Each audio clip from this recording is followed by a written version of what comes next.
बिस्मिल्लाहिर्रहमानिर्रहीम। Welcome to MD CAT chemistry with MPhil scholar Abdul Basir from government college university Lahore. Dear students, पिछले lecture के अंदर मैंने आपको असाइनमेंट के तौर पर MD कैट से रिलेटेड प्रैक्टिस टेस्ट दिया था, तो अब उसी टेस्ट को हम उसके आंसर्स को डिस्कस कर लेते हैं। फर्स्ट ऑफ ऑल, सबसे पहले हमारे पास क्वेश्चन था lowest possible temperature of an ideal gas is. कोई आइडियल गैस का लोएस्ट पॉसिबल टेम्परेचर कितना है? आप में से कुछ स्टूडेंट्स ने -273 केल्विन लिखा हुआ है, तो ये गलत आंसर है, क्योंकि -273 केल्विन 0 केल्विन हम एब्सोल्यूट ज़ीरो को कहते हैं, तो वो हमारे पास होता है -273 सेल्सियस। सो इसका जो ऑप्शन था, जो लोएस्ट पॉसिबल टेम्परेचर होता है किसी आइडियल गैस का, वो -273 डिग्री होता है, सेल्सियस होता है, ना कि केल्विन के अंदर होता है। उसके बाद absolute temperature of a gas is doubled. अगर आप टेम्परेचर को डबल कर दें and pressure is reduce to half, pressure को कम कर दें, यानी टेम्परेचर आप इंक्रीज करेंगे तो वॉल्यूम, जितना टेम्परेचर इंक्रीज होगा उतना वॉल्यूम इंक्रीज हो जाएगा अकॉर्डिंग टू चार्ल्स लॉ। और प्रेशर डिक्रीज कर रहे हैं, प्रेशर कम करेंगे तो वॉल्यूम क्या होता है, इंक्रीज होता है अकॉर्डिंग टू बॉयल्स लॉ। तो ये दो लॉज साइमल्टेनियसली एक वक्त में यूज हो रहे हैं। तो टेम्परेचर के इंक्रीज करने से वॉल्यूम इंक्रीज हुआ, प्रेशर के कम करने से वॉल्यूम क्या हुआ, इंक्रीज हुआ। टेम्परेचर हमने डबल किया तो वॉल्यूम डबल हो गया, इसी तरह प्रेशर कम किया, रिड्यूस टू हाफ, वॉल्यूम भी डबल हो गया। तो डबल ये था, डबल ये था, टोटल 4 टाइम वॉल्यूम जो है वो इंक्रीज हो जाएगा। उसके बाद when external pressure is 23.7 torr, जब एक्सटर्नल प्रेशर 23.7 टॉर होगा, so boiling point of water is 25 Celsius होता है। तो ये एक इंफॉर्मेशन, एक टेबल मैंने आपको दिया था कि कितने टेम्परेचर के ऊपर कितना वॉल्यूम होता है। 69 सेल्सियस सेंटीग्रेड कब होता था, माउंट एवरेस्ट के ऊपर, और 98 बॉइलिंग पॉइंट वाटर का कहाँ पे है, मरी हिल्स के अंदर। और अगर ये वाला हमारे पास प्रेशर आ जाए 1489 था बेसिकली, 120 डिग्री के ऊपर जो है वो प्रेशर अगर इतना हो जाए तो 120 डिग्री उसका बॉइलिंग पॉइंट होता है। सो ये इंफॉर्मेशन थी, इंफॉर्मेशन से ही आपका क्वेश्चन आ गया। उसके बाद at high temperature isotherm move away from both axes. High temperature पे दोनों एक्सेस से आइसोथर्म दूर जाती है। वजह क्या होती है, प्रेशर इंक्रीज होता है, वॉल्यूम इंक्रीज होता है, या number of moles n increase होते हैं, या ऑल ऑफ दीज हैं।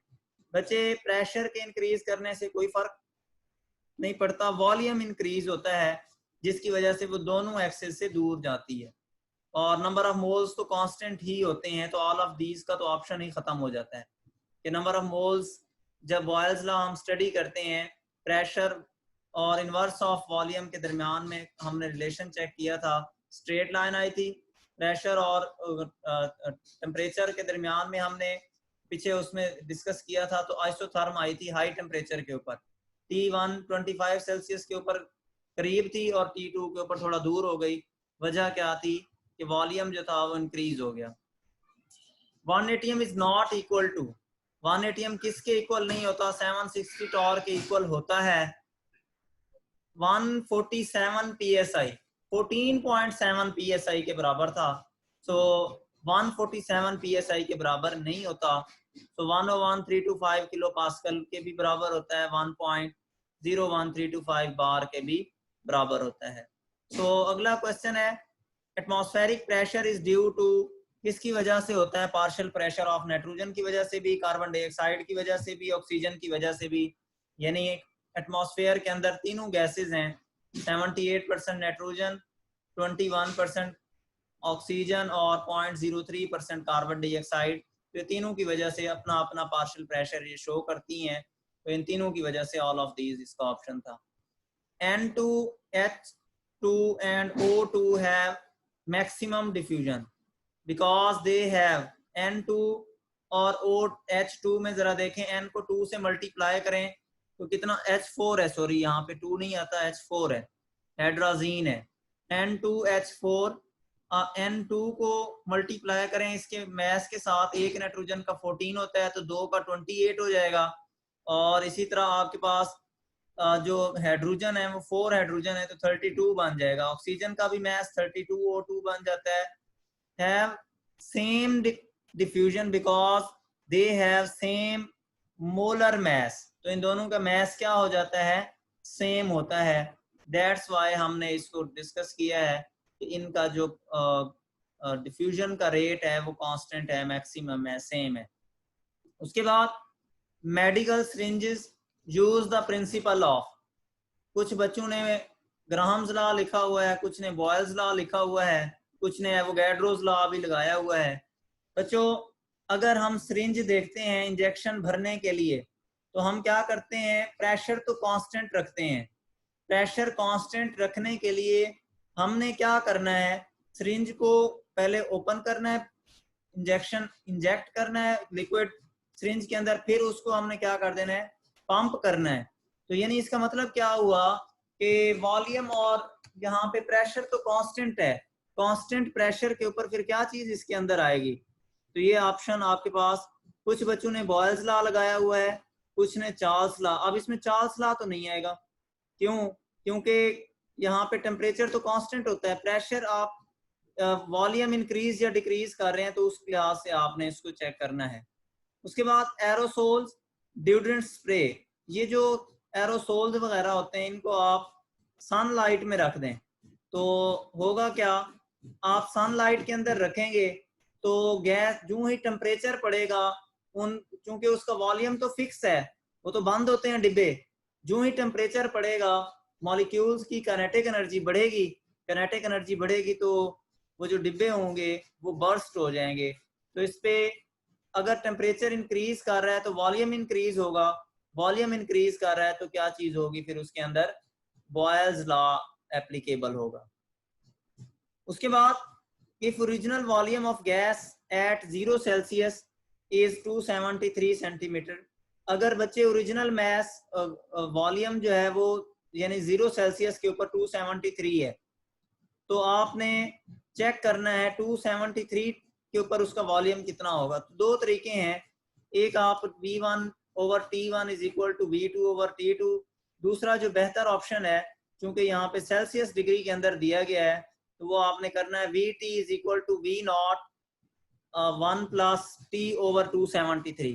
इसके लिए एक सिंपल सा तरीका है, 0 सेल्सियस के ऊपर अगर आपको दिया गया है तो 273 पे उसको डिवाइड कर दें, फिर आपके पास अगर, या फिर दूसरा ऑप्शन ये होता है तो इसका जो आंसर आएगा उस आंसर को बीच वाले फैक्टर के साथ यानी 273 प्लस जितना टेम्परेचर दिया जाएगा उतने के साथ आपने ऐड कर लेना है। यानी दो तरीके हैं इसके, एक आप इस टेम्परेचर को केल्विन के अंदर कर लें, ये जो 273 सेल्सियस है ये केल्विन के अंदर चला जाएगा, केल्विन में जाएगा तो आपने क्या काम करना है, इसी टेम्परेचर के साथ जो दो फार्मूले आपको बताए थे उसी फार्मूलाज के जरिए से इसको पुट कर लेना तो वहां से आपको आंसर मिल जाएगा। अब यहाँ पे देखें 1 सेल्सियस, अगर 0 सेल्सियस के ऊपर 546 जो कि होता है आइडियल गैस का वॉल्यूम 0 सेल्सियस के ऊपर 546 होता है, तो उसका यहाँ पे 0 सेल्सियस के ऊपर उसने उसका हाफ किया हुआ है, तो अगर वहां उस केस के अंदर 2 आता था, 1 सेल्सियस टेम्परेचर इंक्रीज होता था तो 2 सेंटीमीटर इंक्रीज इन टेम्परेचर हो जाता था। यहाँ पे किस केस के अंदर, आइडियल गैस के केस के अंदर जब 0 सेल्सियस के ऊपर 546 इसका सेंटीमीटर क्यूब होता था वॉल्यूम। अब अगर उसका हाफ किया हुआ है तो 2 का भी हाफ कर दें, 2 का हाफ कितना होता है, 2 का हाफ 1 होगा, तो 1 सेल्सियस टेम्परेचर के इंक्रीज करने से कितना टेम्परेचर इंक्रीज होगा, वो 1 ही इंक्रीज होगा। तो आप वॉल्यूम जरा इधर देखें, 0 सेल्सियस के ऊपर कितना है, 273 है, तो 1 के लिहाज से 273 सेल्सियस इंक्रीज हुआ है, यानी 1 के लिहाज से अगर हम इंक्रीज करते हैं तो 273 को 273 के साथ प्लस कर दें। ये एक ट्रिक है, अगर आप कैलकुलेट फार्मूला नहीं करते तो ये एक ट्रिक है, ट्रिक के जरिए से आपने यूज करना है।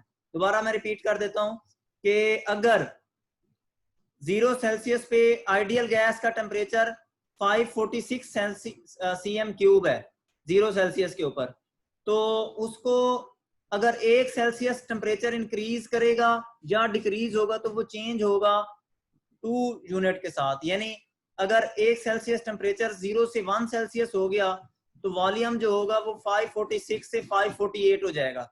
अगर 0 से 2 हो गया तो वो 548 की बजाय 550 में चला जाएगा, यानी 2 यूनिट के लिहाज से इंक्रीज होगा। डिक्रीज भी इसी तरह होगा।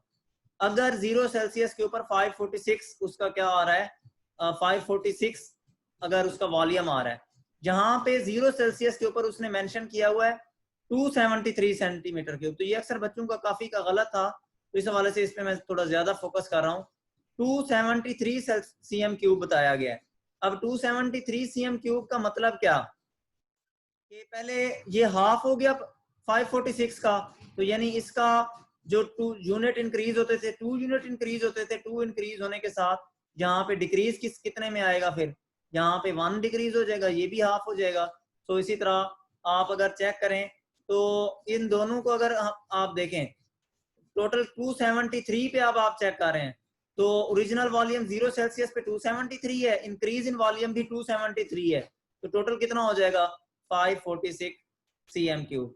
तो ये बच्चे आपके पास जो आंसर्स हैं, इसके अलावा पहले वाले आंसर्स तो डिस्कस कर लिए थे।